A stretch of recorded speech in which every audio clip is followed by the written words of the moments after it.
Fala galera do Simpu! Hoje eu e o Fire vamos nos juntar com X8 e lutar contra os bugsters da vida real. E os digitais também. E os digitais também, verdade. Mas a gente vai precisar da sua ajuda nessa luta. Se inscreva no canal, ative o sininho e tem um Rider Kick no like. E Fire, como que faz para quem quiser entrar em contato com a gente?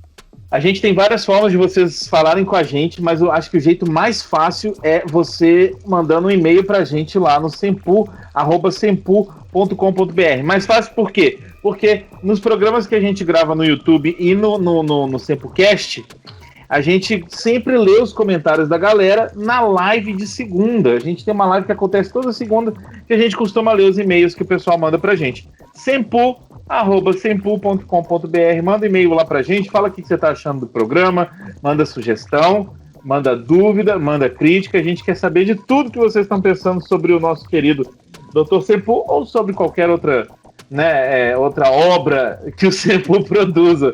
Então, estamos no aguardo. É isso aí. Se quiser deixar o comentário aqui embaixo, cara, a gente vai adorar, que a gente sempre tenta, a gente sempre vai responder vocês da melhor maneira possível. Se não é o Marcelo, é o Fire. Se não é o Fire, é o Sempu, que é o admin. Mas tem sempre alguém lendo os comentários de vocês. Então, falando de X8, para a gente pensar no herói, a gente tem que conhecer o vilão. Isso aí.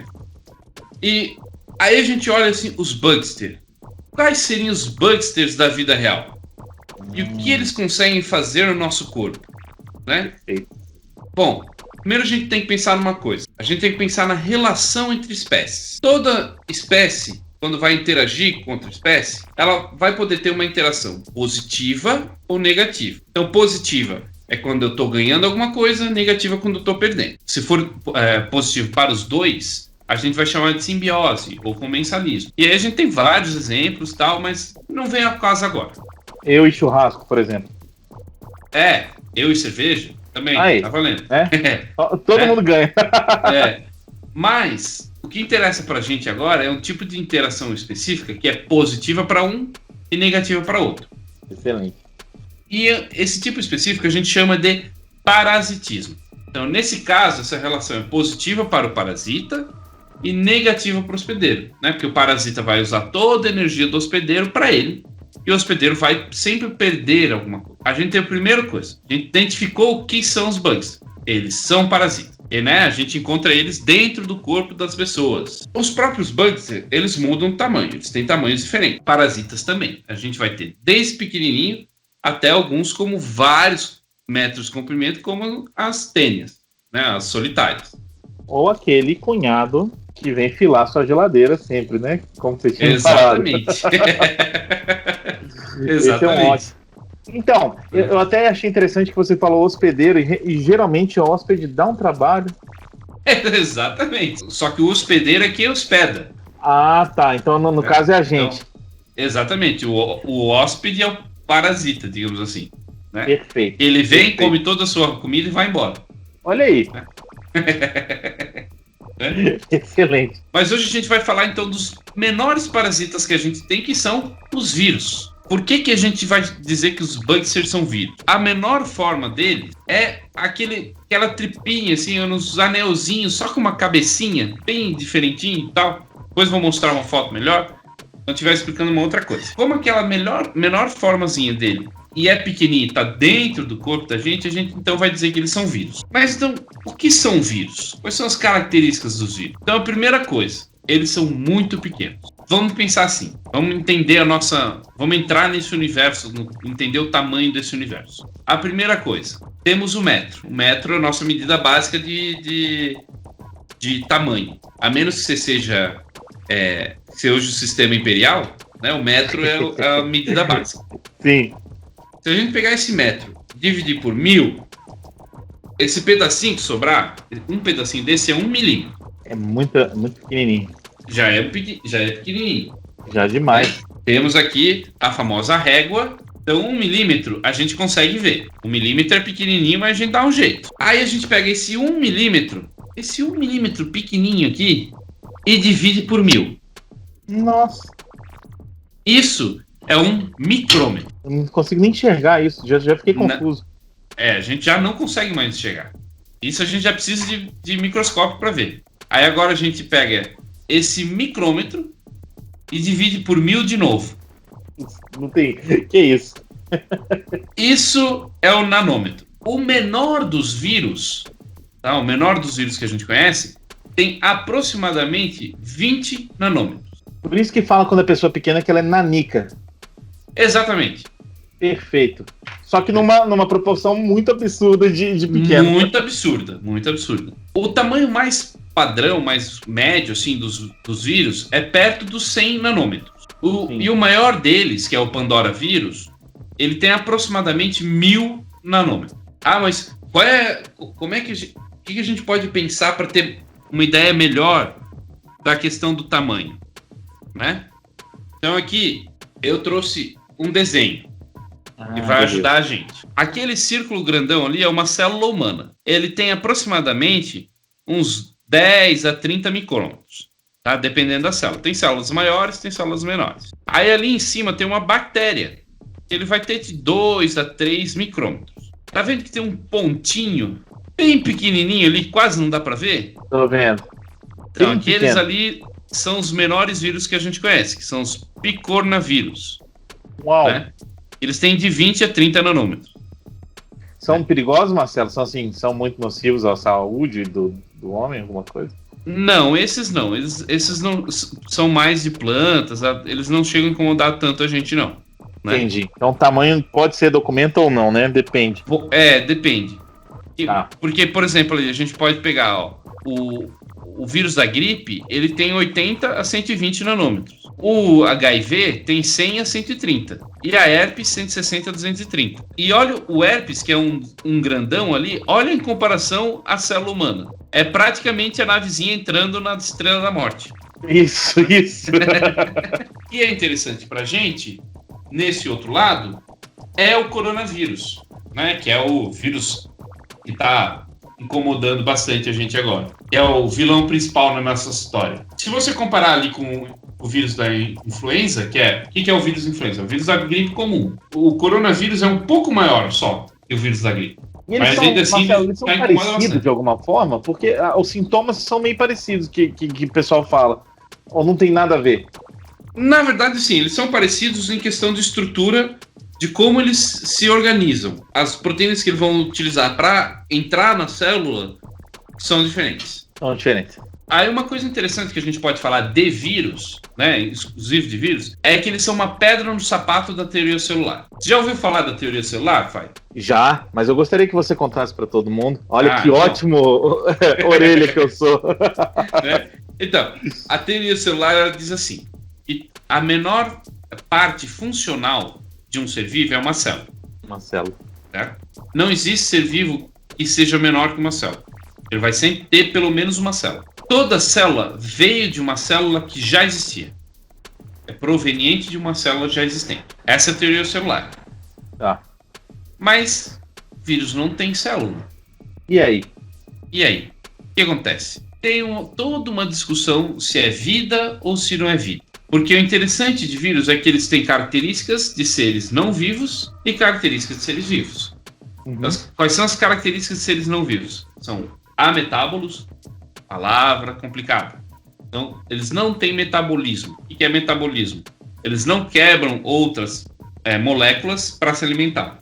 Eles são acelulares, ou seja, eles não têm célula. Quando eles estão em vida livre, digamos assim, quando eles estão pelo ar, quando eles não estão dentro de uma célula, eles estão cristalizados. Isso são características que fazem eles não serem seres vivos. Mas eles têm características de seres vivos. Por exemplo, eles têm genoma próprio. Eles se reproduzem. Eles sofrem mutações. São características de seres vivos. Só que tudo isso só ocorre quando eles estão dentro de uma célula hospedeira. Isso quer dizer... Precisam daquela célula. Eles precisam de uma célula para estar vivo. Então, por isso que eles se tornaram parasitas intracelulares, ou seja, dentro de células, obrigatórios. Que na série a gente lembra que eles sempre vão para um corpo de alguém. Exatamente. Tá ali, né? Porque eles precisam daquele corpo, das células daquele corpo para poder se expandir, sei lá, sobreviver. Se eles não têm aquele corpo, eles não existem. Eles não conseguem sobreviver. Exatamente. Né? São os bugsters. É isso aí. Então, diferente das nossas células, elas têm todo o motorzinho, toda a capacidade de se dividir sozinho. Um vírus, ele precisa entrar em outra célula para se multiplicar. E o que é se multiplicar? Amai-vos e multiplicai-vos. Né? Então, é assim, se multiplicar em questão da biologia é você continuar passando a sua informação genética para frente. E por que a gente diz informação genética? Porque a gente tem umas moléculas dentro de cada célula que funcionam como se fosse o pendrive e tem toda a informação necessária para construir a gente. Essas moléculas, no nosso caso, é DNA. Mas o RNA também pode ser uma molécula para isso. Também é uma molécula de informação. E o legal é que, assim, todos os seres vivos, quando tem DNA, ele tem cadeia dupla. O vírus pode ter cadeia simples de DNA. Então, vão ter vírus que tem cadeia dupla, vão ter vírus que tem cadeia simples, vão ter vírus que vão ser RNA. O legal é que, assim, a gente consegue também ter uma ideia de tamanho através desse DNA. E como a gente viu que o DNA, ele é um tipo de código de informação, a gente mede ele por byte. Cada par de base é 1 byte. Olha só, já tá descendo a musiquinha do X-Ray.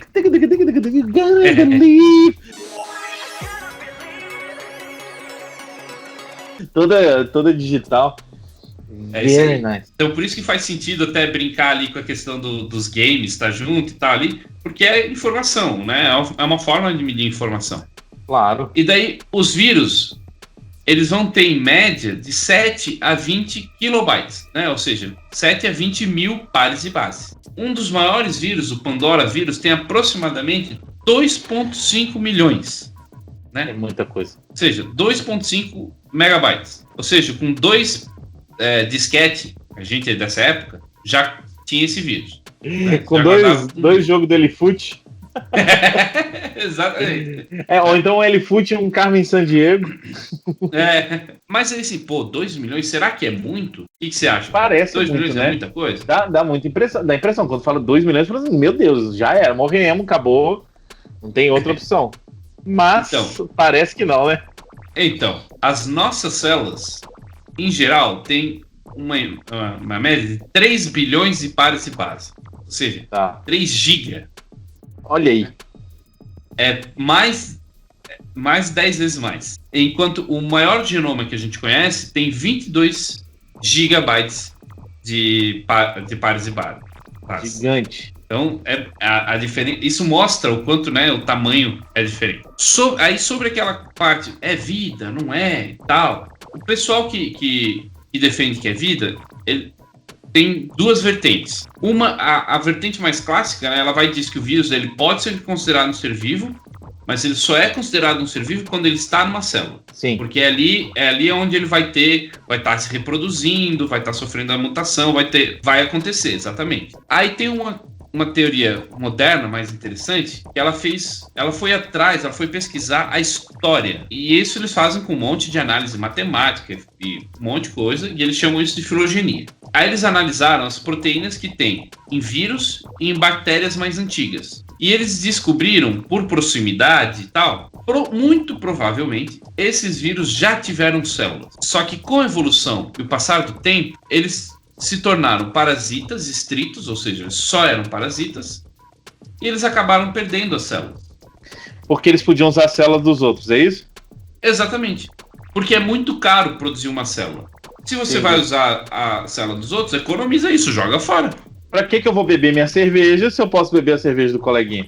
Exatamente. E isso acaba colocando os vírus na teoria celular. Porque eles já tiveram células. Então, porque essas teorias, elas funcionam mesmo se não tem mais hoje em dia, mas se já teve em algum momento da história. Uma coisa legal da gente também pensar da analogia de Baxter com vírus seriam as roupas, as formas diferentes que eles pegam quando eles estavam afetando as pessoas. A gente pode relacionar isso com os tipos de vírus. A primeira coisa que a gente tem que ver aqui dos vírus é que eles basicamente são isso aqui. É um material genético, né? E daí a gente pode dizer é DNA, RNA, não importa qual tipo nessa representação, é um material genético envolto por uma proteína. Essa proteína a gente chama de capsídeo, né? Proteína do capsídeo. O capsídeo é tudo em volta, a proteína que faz isso é a proteína do capsídeo. Então isso é um vírus clássico. básico. A gente pode ter ele desses dois jeitos.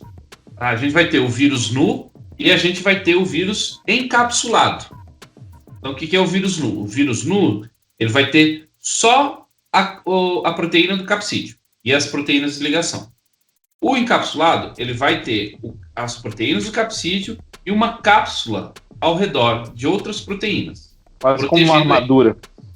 Quase como uma armadura, isso mesmo. Perfeito. Então, eles vão acabar fazendo o vírus ser mais resistente a mudanças no ambiente, a própria defesa do organismo e tudo isso. Fazendo analogia ao X-Aid, então lembra que eu falei que o Bugster tem a forma pequenininha dele? Sim. Então, a gente pode meio que imaginar que o Bugster, quando está na forma pequenininha, é a forma de vírus nu dele. Quando ele está envelopado, ele já começa a ficar maiorzinho. Sensacional. E daí o que é legal assim, dependendo da proteína que está ali, ele vai ser um tipo diferente de Bugster. Ele pode ter roupas diferentes. Inclusive, ele pode ter poderes e formas diferentes. Excelente. Né? E quanto mais forte ele é, mais roupa ele tem? Ou não é exatamente assim? Não é exatamente assim. A complexidade do vírus ele pode vir de várias maneiras. Então, por exemplo, aqui é o jeito mais simples de ter um vírus, que é o vírus chamado helicoidal. Porque a própria estrutura do DNA ele vai formar uma cadeia em hélice. É a própria estrutura química mesmo. E essa é a maneira mais simples de organizar o negócio. Você fica em espiral e bota a proteína ao redor, protegendo o DNA ali.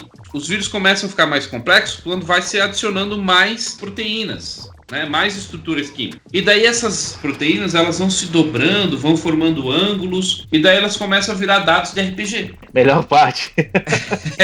Aí você vai adicionando mais proteínas, ou vai tendo ou mais proteínas diferentes, ou uma quantidade maior de proteínas. Sim. Essa quantidade maior de proteínas chega até a fazer umas bolinhas, virar esférico. Aqui a gente tem alguns exemplos de alguns vírus. Bonitão. Então a gente tem desde o herpes vírus, né, até o influenza, o HPV, o clorela. E tem um outro desenho aqui que explica um pouco melhor, né? Então, ó, você tem o helicoidal, né, que, por exemplo, o vírus do tabaco. Você tem o adenovírus. Tem um vírus do tabaco? Tem o vírus do tabaco. O tabaco foi uma das plantas que foi mais estudadas, né, em questão de metabolismo e de coisa assim. Então, sim, tem vírus que atacam plantas. Que loucura, cara. Então... tá. Não. Pô, eu achei que era assim, você fumava e pegava esse vírus, cara. Não, esse vírus ataca o tabaco. Por isso que beleza. Vírus do tabaco. A planta do tabaco. A planta do tabaco, exatamente. Perfeito. Tudo bem, ficou menos legal, mas ainda assim tá legal. A gente tem o adenovírus, que é um poliédrico. Sim. O influenza, que é um esférico, aqui de exemplo. E a gente tem o bacteriófago. Essas estruturas diferentes, né? Todas essas proteínas vão dar poderes, né, e habilidades diferentes para os vírus. A gente pode ter, vamos supor assim, quando o vírus está assim, só com roupinha diferente, digamos que ele é um poliédrico, mais simplesão. E conforme ele vai adicionando proteínas e ficando mais robusto, aí ele pega essa forma de vilãozão do monstro da semana do X-Aid, digamos assim. Lembrando que tudo isso aqui é uma questão de espécies diferentes, né? Não necessariamente que não é, o vírus nasce helicoidal, vira poliédrico, depois vira esférico, não é assim. Não é igual o Raider, né? Que tem no primeiro episódio tem uma armadura, no outro tem outra. Exatamente. Ele vai ser sempre daquele jeitão. Então tem uns que já nascem mais protegidos que os outros. Isso, exatamente. Isso é por causa de evolução? Isso é exatamente por causa de evolução, né? Conforme o tempo vai passando, eles vão se especializando para ter menos competição. E essa especialização vai ser para infectar melhor, para transmitir mais, para infectar uma parte específica do corpo, né? Então, tudo isso vai mudando. Né? Por que eles têm esse objetivo de infectar? Para eles sobreviverem, é isso? Exato. É para eles Entendi. Assim, objetivo é uma palavra muito forte. Né? Parece que tem uma intenção por trás, né? E é muito difícil você realmente analisar essas coisas na biologia, né? Sim. Até quando a gente está trabalhando com comportamento animal, por exemplo, uma das máximas que a gente sempre leva é não humanize o comportamento. É básico, a gente vai olhar para o negócio e vai tentar ver da nossa ótica. E nem sempre a nossa ótica. Por que ele quer fazer isso, né? Exatamente. Então, como vai acontecendo isso dele pegando melhor infectando melhor uma parte do corpo, infectando mais, infectando menos, né? Tudo isso é questão de evolução. E isso vai principalmente por causa dessas mudanças nessa estrutura, na forma dele ser, na mudança da proteína. Perfeito.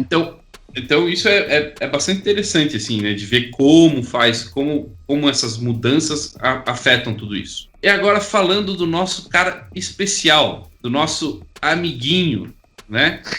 Que aqui eu vou fazer a referência ao Parado. Olha aí. Não sei se vocês lembram. Spoilers alert. Né? Viu, gente? Se vocês não assistiram X-Age, cuidado.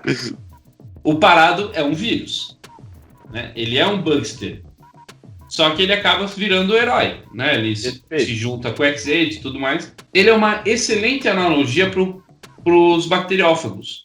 Né? E são vírus que a gente está cada vez mais estudando eles e tentando usar eles ao nosso favor. Exatamente para eliminar bactérias. Né? Porque pelo próprio nome diz, bacteriófago, né? Fagos é comer, se alimentar, né? Bactéria. Então ele se alimenta de bactérias. E ele parece essa navezinha assim que saiu da NASA. Demais, é igual.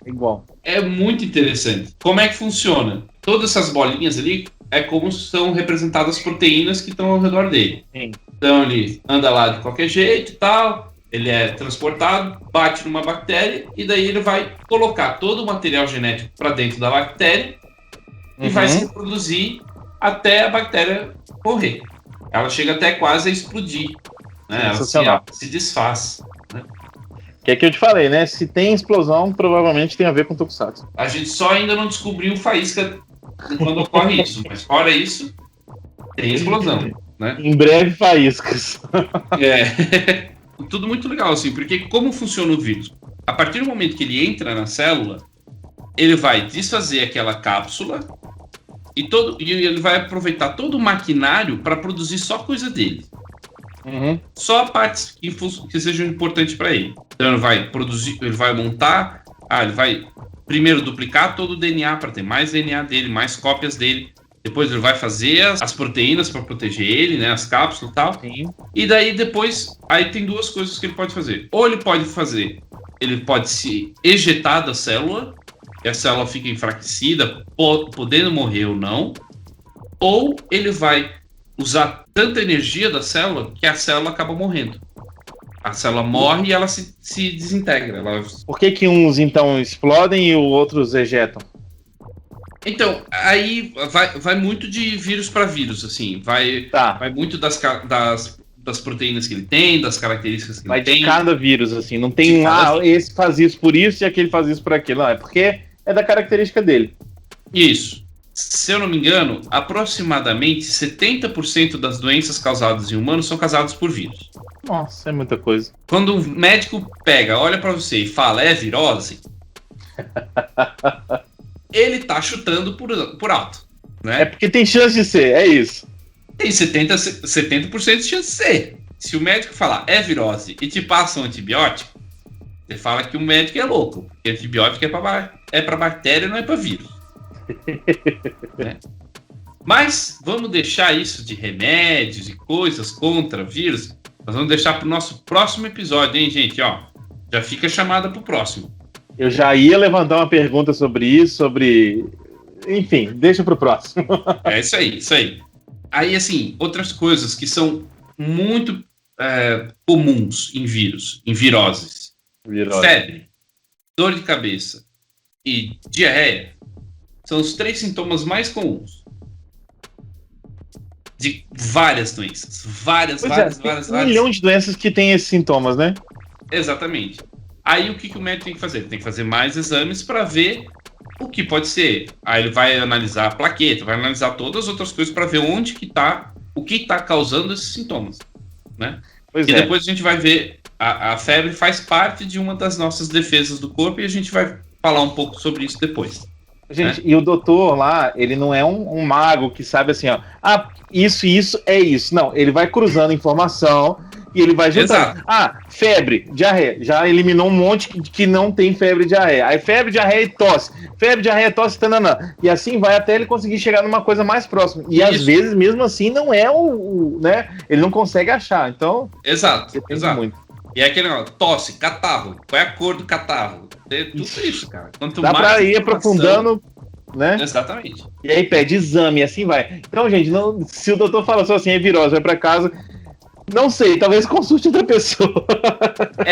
Porque eu falo brincando assim, ó, desconfio de um médico que não pede exame. Pronto. Essa é uma máxima que eu levo pra vida. Pronto, gostei. Porque por mais que ele tenha muita experiência, tem muito fator de confusão. Tem muita coisa que pode enganar e tal. Precisa de exame. E por que a gente tá falando disso tudo de vírus e tal? É que como tudo aqui no Dr. Senpu, o Tokusatsu é o pretexto pra gente falar de alguma coisa de ciência. Isso aí. E a gente tá vivendo um dos problemas que os vírus podem causar, que são pandemias. Pandemias são quando um surto de doença, né, ela vai afetar ou pelo menos um continente, ou no nosso caso, o mundo inteiro. E por que o coronavírus é tão perigoso? E por que ele gerou essa pandemia? Então, assim, existem vários tipos de transmissão de vírus, né? Você tem transmissão por ar, pela água, você tem a transmissão humano-humano, você tem a transmissão sexual, você tem a transmissão por outros animais. O coronavírus, ele tá humano-humano e um pouco do ar também. Essas duas, principalmente. Né? Porque ele pega vias aéreas. Com isso, a chance dele infectar outro humano é muito alta. E qual é o problema? Embora ele seja um vírus com uma mortalidade baixa, então ele é diferente do ebola. O ebola tem quase 70%, 80% de mortalidade. Né? Então você pega o ebola, é quase caixão. Né? Não tem muita conversa, né? Não tem muita conversa. O coronavírus, não. O coronavírus, você tem uma grande chance de não ter nem sintoma. Só que o problema é que se você infecta muita gente muito rápido, que é o caso dele, você acaba fazendo com que, primeiro, vai ter muitos dele, então aumenta a chance de acontecer mutação, seleção, então você aumenta a chance de ter variantes, o que complica tratamento. Você também vai fazer, por exemplo, no coronavírus, aproximadamente 20% das pessoas, você tem uma chance de 20% de ter sintomas graves. Se você transmite muita gente ao mesmo tempo pode pegar. 20% pode parecer baixo, e ele tem uma mortalidade de menos de 1%. Mas 20% precisando de hospital já é uma porcentagem alta. Nossa, aqui no Brasil, por exemplo, já é gigante, né? 20% da população brasileira, né, 200 milhões, é 40 milhões, aproximadamente. Exato. Claro, não vai 200 milhões pegar ao mesmo tempo, óbvio que não. Mas, botando num extremo, é impossível, nenhum país vai ter 20% capacidade de hospitalar para 20% da sua população. Não vai ter capacidade hospitalar para 1%, porque é inviável, não tem como. E por mais que você tenha hospital, você não vai ter humanos, você não vai ter médicos, você não vai ter enfermeiro. Que é o que estão falando sobre os hospitais de campanha aí, que às vezes nem adianta colocar aí, porque não vai ter gente para estar lá. Exatamente. Para trabalhar lá. Não adianta aumentar leito agora. Sim. Porque você não tem capital humano para isso. E é por isso, Marcelo, que a gente tem que usar máscara, porque eu tenho essa impressão, beleza, já falaram, a máscara não garante sua proteção, mas ela diminui o risco de você ter o corona, correto? Exatamente. É tudo uma luta contra probabilidades. Né? A máscara ela vai ajudar a filtrar as partículas de ar ali que estão chegando em você. Então, se ela ajuda a filtrar, ela diminui a probabilidade de você pegar uma gotícula, uma partícula que está ali no ar do vírus entrar em você. E aí é só assim, é uma questão lógica, né? Se eu tô num lugar que tem muita gente, tem muito mais chance de alguém ali estar contaminado, né? E parece que tem muita gente que não consegue entender isso, mas quanto mais gente, mais chance. E, gente, é um negócio, o Marcelo explicou, você não vê, você não tem como olhar para aquela pessoa e falar assim, eu tô vendo o vírus ali saindo do nariz dela. Não, é invisível. E tem gente que não vai ter o sintoma, vai levar para casa e vai matar as outras pessoas que vão ter os sintomas. Então, exatamente. Por isso que é uma luta muito mais difícil. É uma luta contra o invisível. Outra coisa muito importante, as pandemias às vezes vêm como aprendizados. Né? Claro. 2008, na H1N1, a gente aprendeu a lavar a mão, a gente reaprendeu a isso, a ter higiene básica. É isso. Agora a gente está reaprendendo a ter uma noção de higiene um pouco maior ainda. Passar álcool nas coisas. Uma coisa que eu nunca fiz antes e agora me parece tão lógico, que é tirar o sapato antes de entrar em casa. Né? Mesmo que não seja pelo coronavírus, você está trazendo sujeira da rua para sua casa. Né? E aí, com o coronavírus, mais ainda. Então, assim, às vezes a gente não percebe o quão simples é evitar algumas coisas, né, Marcelo? Exatamente. Espero que vocês tenham gostado do tema, do aviso, né? A gente ama todos vocês, a gente não quer ver vocês pegando a doença, né? Tomem todos os cuidados possíveis. Então, ó, gente, um abraço à distância, com bastante álcool em gel, né? Bem longe. Passem o álcool, deixem o like, passa o álcool de novo e até a próxima. Valeu, a gente se vê.